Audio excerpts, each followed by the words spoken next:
Donc, je vous montre mes trucs pour bien réussir votre foil. Un petit vidéo rapide. On applique notre base coat et on va envoyer cuire 60 secondes. Donc, j'ai choisi ce papier foil-là.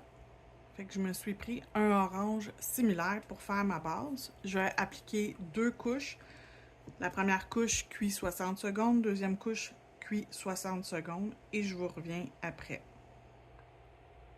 On va faire une deuxième couche, donc je vous le montre rapidement. On applique notre deuxième couche, on va envoyer 60 secondes et on va être prête pour faire la prochaine étape.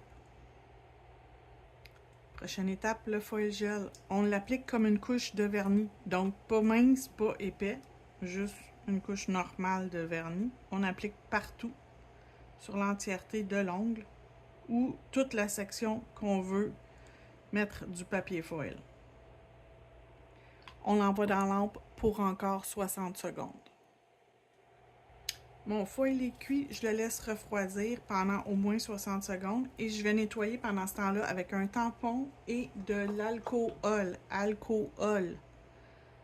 Un petit peu d'alcool à l'arrière du papier. Je fais juste passer délicatement. Je vais pouvoir m'aligner sur mon ongle.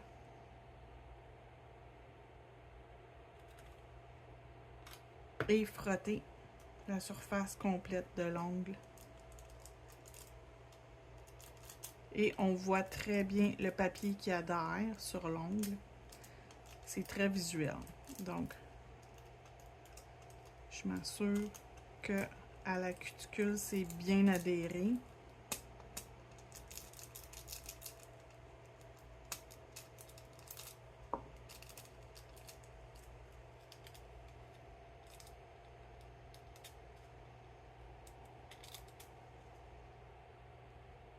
Mon papier a entièrement transféré.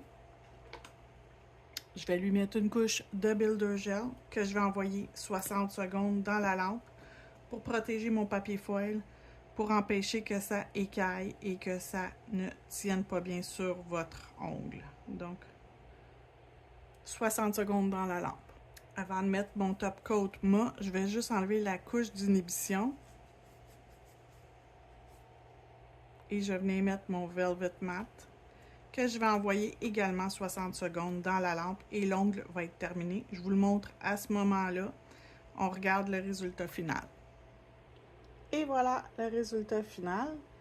Donc, je vous invite à me suivre sur mes réseaux sociaux pour plus